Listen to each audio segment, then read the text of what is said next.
حضور علیہ السلام سے جب پوچھا گیا کہ حضور سب سے بڑا گناہ کون سا ہے، تو آقا کریم علیہ السلام نے فرمایا کہ سب سے بڑا گناہ یہ ہے کہ ان تجعل للہ ندا، کہ تو اللہ کے ساتھ کسی کو شریک ٹھہرائے، وہو خالقک، حالانکہ اس نے تجھے پیدا کیا، تجھے تخلیق کیا اور تو اس کا شریک بنا کے بیٹھ جائے، کہ یہ سب سے بڑا گناہ ہے۔ تو راوی نے عرض کی قل تو ثم ایو، حضور پھر اس کے بعد؟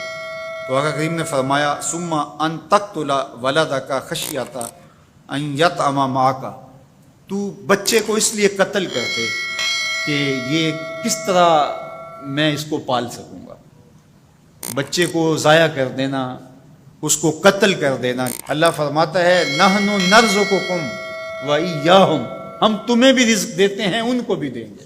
تیسری بات حضور نے فرمایا ان تزانی بحلیلۃ جارک، آپ ہمسائے کی بیوی کے ساتھ بدکاری کریں، تو یہ بڑے گناہوں میں سے۔ ہمسایہ ماں جائے کی طرح ہوتا ہے، اس کی دیوار سانجھی ہوتی ہے، اس کی عزت سانجھی ہوتی ہے، اور اگر کوئی شخص طاق میں رہے اور ہمسایوں کے گھر گھس کے ان کی آبرو ریزی کر دے، تو یہ تین بڑے گناہ جو ہیں ان میں سے ایک بڑا گناہ اللہ کے محبوب علیہ السلام نے ارشاد فرمایا۔ حضرت عبداللہ ابن مسعود رضی اللہ تعالی عنہ سے یہ روایت مروی ہے کہ لا احد اغیر من اللہ عز وجل، اللہ سے زیادہ کوئی غیرت مند نہیں ہے، اللہ سب سے زیادہ غیرت مند ہے، اور اس کی غیرت کا تقاضا یہ ہے وَلِذَالِكَ حَرَّمَ الْفَوَاحِشَ مَا ظَهَرَ مِنْهَا وَمَا بَطَنَ، کہ اس نے بے حیائی کو چاہے وہ پوشیدہ طور پہ کی جائے یا اعلانیہ طور پہ کی جائے، اس کو پسند نہیں کیا، اور اس سے اس نے منع کر دیا اور لوگوں کو روک دیا، حرام قرار دے دیا،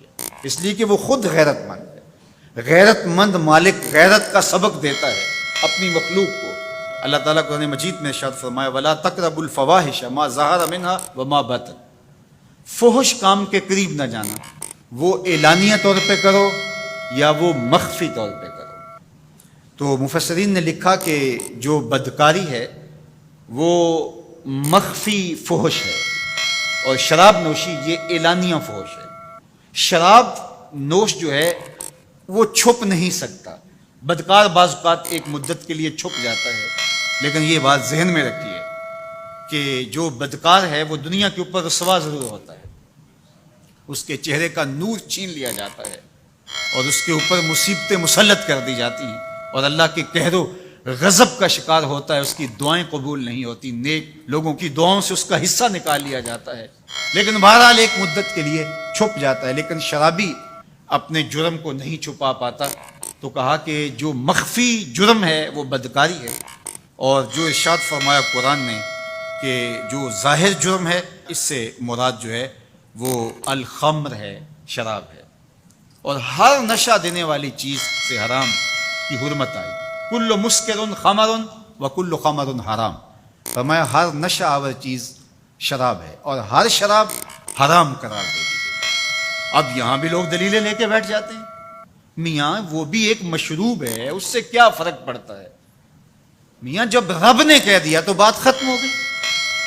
ایک یہودی کے پاس ایک مسلمان مہمان ٹھہرا، تو اس نے انگور پیش کیے، تو اس نے بڑے شوق سے لیے، تو تھوڑی دیر کے بعد وہ شراب لے آیا۔ اس نے کہا استغفر اللہ، میں مسلمان ہوں، میں شراب نہیں لیتا۔ تو اس نے ہنس کے کہا یہ جو انگور آپ نے کھائے ہیں شراب اسی سے کشید ہوتی ہے۔ تو اس مسلمان نے کہا کہ آپ کی اہلیہ کدھر ہے؟ تو وہ اپنی اہلیہ کو بلا لایا، تو کہا آپ کی کوئی اولاد بھی ہے؟ کہا ہاں میری بیٹی ہے، اس کو بھی بلا لاؤ۔ تو اس کو بھی بلا لایا۔ جب دونوں آ کھڑی ہوئی تو کہا کہ یہ حلال ہے تیرے لیے، اور یہ بیٹی اسی کی ہے، اور یہ حلال نہیں ہے۔ تو جب اس یہودی نے یہ بات سنی فقال اشہد ان لا الہ الا اللہ وحدہ لا شریک لہ واشہد ان محمدا عبدہ ورسولہ۔ کہا اتنی خوبصورت دلیل، اتنی خوبصورت دلیل۔ کہا انگور سے شراب نکلی ہے تو شراب حرام کیوں، انگور حلال کیوں؟ تو کہا مجھے یہ بتاؤ کہ تمہاری بیوی تمہارے لیے حلال ہے، تمہاری بیٹی تمہارے لیے حرام کیوں؟ کہا بات سمجھ میں آ گئی۔ تو میرے رب نے بعض کا تو اس کی حکمتیں ہمارے علم میں نہیں ہوتی، اور حکمت نہ جاننے کی وجہ سے ہم کہتے ہیں کہ یار یہ بات سمجھ میں نہیں آتی۔ یہی تو ہمیں بتایا گیا کہ جو سمجھ میں آئے اس کو بھی ماننا ہے، جو نہیں سمجھ میں آئے اس کو بھی ماننا ہے۔ ہم جنت کو مانتے ہیں نا، دیکھا ہے، یا رب کو مانتے ہیں، دیکھا ہے، وہ سمجھ میں آتا ہے، تو دل میں تو آتا ہے، سمجھ میں نہیں آتا۔ میں جان گیا بس تیری پہچان یہی ہے۔ ہم تو سب سے بڑی حقیقت کو بغیر دیکھے مانتے ہیں، بغیر سمجھے مانتے ہیں۔ ادراک فہم کی حدود سے ورا ہے، عقل و خرد کے دائروں سے ورا ہے، لیکن اس حقیقت کو ہم مانتے ہیں تو اس کے کہے ہوئے کو کیوں نہیں مانیں گے؟